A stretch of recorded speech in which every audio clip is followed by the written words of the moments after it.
और जब हम सीपीओ से मिलने गए तो सीपीओ के कर्मचारी, सीपीओ ऑफिस के दफ्तर के कर्मचारी अधिकारी हमें मिलने ही नहीं देते और बल्कि धुतकार के भगा देते हैं।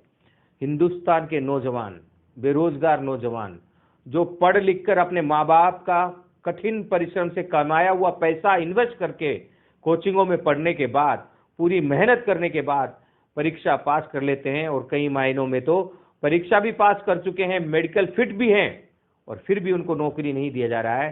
तो लानत है ऐसी अधिकारियों की शक्ति पर।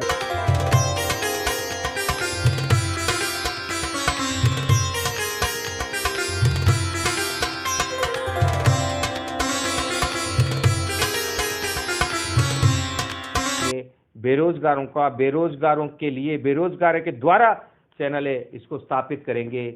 और जब खबर हमारी निकल के आएगी तो आपके आसपास रहने वाले कर्मचारी और अधिकारी सस्पेंड होते नजर आएंगे। ये साफ ध्यान रख लेना, इसलिए गलतियां न करें। और जहां से डिमांड भेजी जानी है,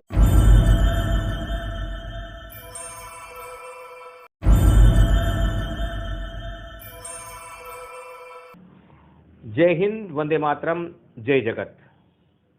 बहुत से बच्चे परेशान हैं, एक दूसरे को गाली देने वाले नेताओं की बात माने, एक दूसरे की बात को काटने वाले नेताओं की बात माने, या गांधी टीवी की बात माने, या अधिकारियों की बात माने।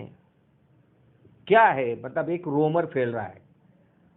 और आज मैं समझ सकता हूं कि पिछले 4 वर्षों से समय समय पर बेरोजगार कितने उद्दोलित हुए होंगे। आज एक ऑडियो मैंने सुना। एक आंदोलनकर्ता नेता दूसरे आंदोलनकर्ता नेता पर आरोप लगा रहे हैं, लगाते हुए कहते हैं कि आप ही लाए थे ना गांधी टीवी को, देखो वे आज हम सब पर भारी हैं। पहली बार ऐसा लगा कि आंदोलनकर्ता नेता अपने आप के कंपटीशन में हमें रखकर देख रहे हैं, जबकि हम नेता नहीं हैं, हम चैनल हैं, टीवी चैनल हैं, समाचार माध्यम है। हमारा काम सच्चाई को उजागर करना, अन्याय करने वाले अधिकारियों को नंगा करना, यह हमारा काम है और वह हम करते रहेंगे। ये तो रेलवे विभाग है, हमने तो पुलिस विभाग में भी इसी प्रकार अधिकारियों को नंगा किया हुआ है। और ये जो गाली गलौज हमें सोशल मीडिया में दी जा रही है और सब्सक्राइबर कम करने की धमकियां दी जा रही है, तो मैं आज इस वीडियो से स्पष्ट रूप से ये एक अपील करता हूं, अगर आप समझते हैं कि गांधी टीवी आपके लिए मार्गदर्शक है और खबरें सच्ची देता है और सच्चाई से लड़ने के लिए जी जान लगा देता है, बिकता नहीं है, झुकता नहीं है, डरता नहीं है, तो कम से कम आज एक दोस्त को जरूर इस गांधी टीवी से जोड़ना और सब्सक्राइबर बनाना। सब्सक्राइबर बनाते वक्त उस दोस्त को कहना कि वो चैनल है जो सब्सक्राइबर नहीं बनाता है, वॉलंटियर बनाता है।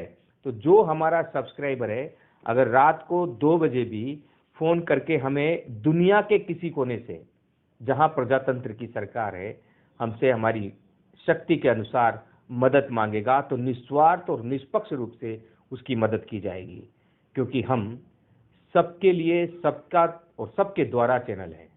हम बार बार कहते हैं ये चैनल आपका, आपके लिए, आपके द्वारा है। लिहाजा आज आप इंतजार कर रहे होंगे, मैं सीधे आता हूं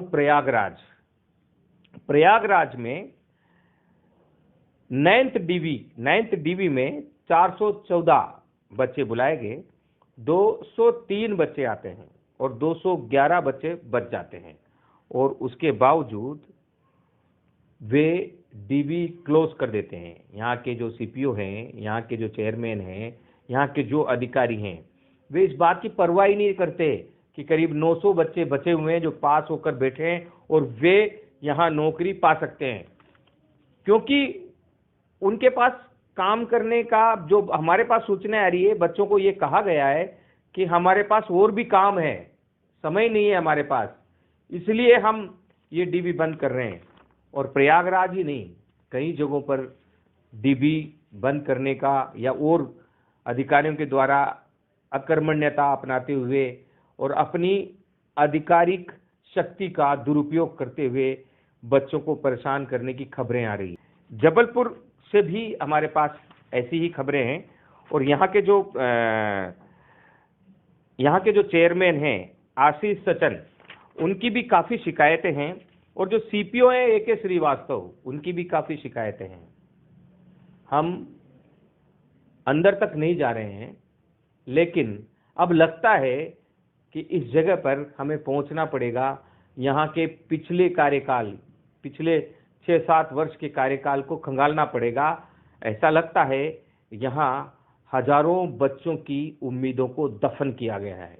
उस दफन किए गए उम्मीदों को खोदने के लिए, उस दफन किए गए अकर्मण्यता को खोदने के लिए गांधी टीवी शीघ्र ही प्रयागराज आएगा, जबलपुर आएगा और वहां आकर उनके अधिकारियों से बात करेंगे। उन छात्रों के साथ हम खड़े होंगे आने वाले समय में। ये एक सबसे बड़ी एक शिकायत हमें जो मिली है वो हम आपको बता देते हैं। कुछ बच्चों ने शिकायत की है कि सर 2018 के 2/2018 के नोटिफिकेशन नो डॉक्यूमेंट सत्यापन के लिए 414 बच्चे बुलाए गए, 203 बच्चे सिलेक्ट हुए और 211 बच्चे बाकी रह गए।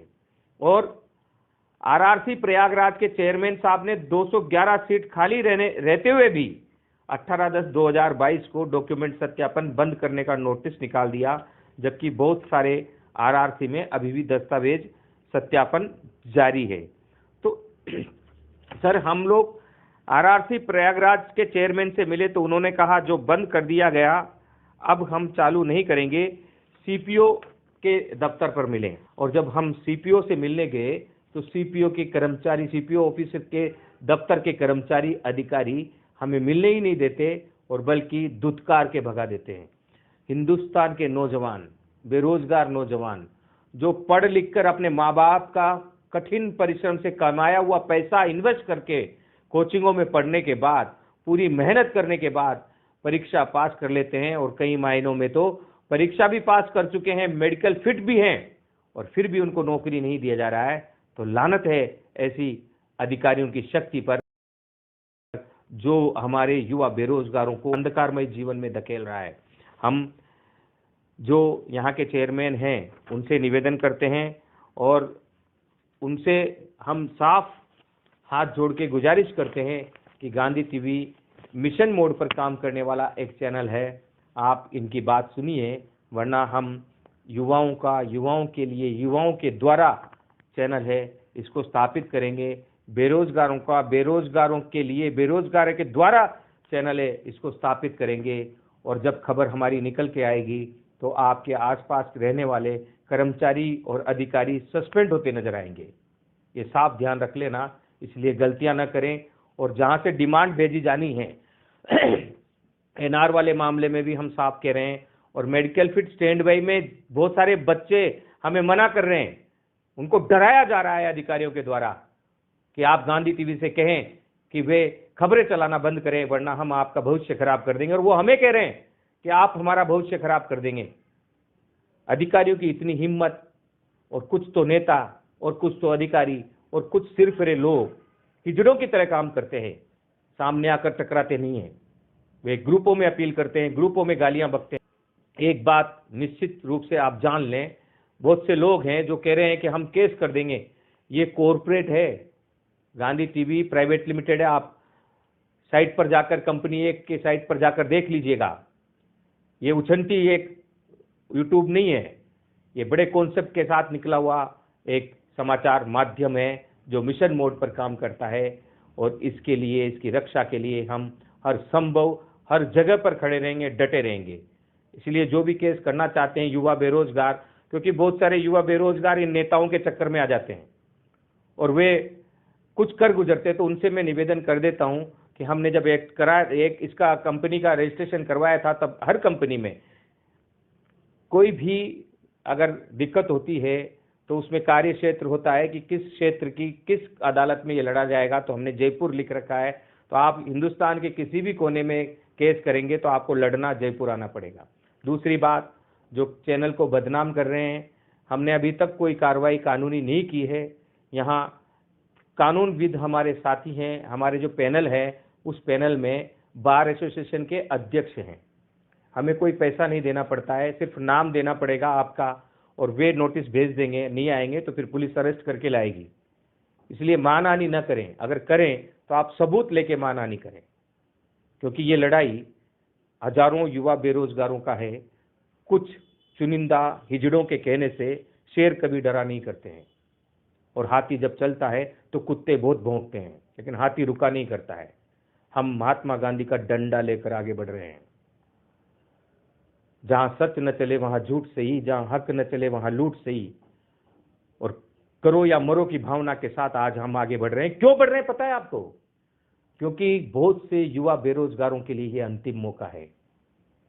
इसलिए हम कह रहे हैं कि लॉकडाउन से पहले जितने बच्चे एग्जाम पास कर चुके हैं उन सबको नौकरी देनी चाहिए, और उसकी मुहिम हमने छेड़ दी है। लिहाजा बच्चों ने क्या कहा है वो सुनिए, और इन अधिकारियों को जरा बताइए कि गांधी टीवी अब इस मिशन पर चल पड़ा है, और हम रुकेंगे नहीं, हम डरेंगे नहीं, हम झुकेंगे नहीं। जय हिंद, वंदे मातरम, जय जगत। अन्य समस्याओं पर भी आ रहे हैं। हम हर दिन एक बोर्ड की समस्या पर फोकस करते हुए वहां के जो अकर्मण्य अधिकारी है उन पर खबर बनाएंगे, और ये खबर जो बनाई जा रही है ये रेल मंत्री को भी भेजी जा रही है, हमारे गृह मंत्री को भी भेजी जा रही है, और ये हमारे प्रधानमंत्री को भी भेजी जा रही है, क्योंकि वे हमारे प्रधानमंत्री हैं। वे जब वहां काम कर रहे हैं तो यहां हम जैसे पत्रकारों को काम जो करना चाहिए वो करेंगे, क्योंकि उनको पता ही नहीं है कि क्या हो रहा है, उन तक कोई खबरें ही नहीं जा रही। इसलिए तो अधिकारी डरे हुए हैं कि हमारा नाम मत लो, हमारा नाम मत लो। अगर अच्छा करो तो नाम लेने से क्या गर्ज होता है? फिर तो कोई चैनल वाला कुछ भी कहे, अधिकारी छाती ठोक के कहते हैं लो ना यार हमारा नाम, हमें कोई दिक्कत नहीं है, क्योंकि हम अच्छा कर रहे हैं। जो बुरा करेगा वो डरेगा, और जो बुरा करेगा उसे हम डरा नहीं रहे हैं, उसे सावचेत कर रहे हैं कि आप पिछली बुराइयों को भूल जाइए। हिंदुस्तान का जो रेल महकमा है, जो सबसे बड़ा जो प्रोवाइडर है, उसको आप पटरी पर लेकर चलिए। वह सबसे अधिक युवा बेरोजगारों को रोजगार देने वाला क्षेत्र है, उसे उसी तरीके से आगे बढ़ाएं। जय हिंद, वंदे मातरम, जय जगत। मेरा नाम दीपक कुमार रज्जक है। मैं RRC प्रयागराज ग्रुप D 02/18 के लिखित तथा शारीरिक दस्ता परीक्षा पास में। बात यह है कि RRC प्रयागराज में सीट खाली रहने के बावजूद भी वहां के चेयरमैन डॉक्टर आशीष सज्जन ने भर्ती प्रक्रिया पूरी तरह से बंद कर दिया, और हम लोग कुछ लड़के उनसे मिलने गए तो वह कहते हैं कि जाओ किसी बड़े अधिकारी का परमिशन लेकर आओ, हम इसे चालू नहीं करेंगे। जब हम लोग PCPO AK श्रीवास्तव से मिलने गए तो उनके नीचे बैठे अधिकारी उनसे मिलने नहीं दिया गया। RRC प्रयागराज में लगभग अभी भी 600 PET अभ्यर्थी बैठे हैं, और वहां के चेयरमैन या उसके ऊपर के कोई अधिकारी हम लोगों को सुनने के तैयार नहीं है। इस वीडियो का माध्यम से बची हुई सीटों की भर्ती प्रक्रिया पूर्ण करने की कृपया करें। जय हिंद, जय भारत।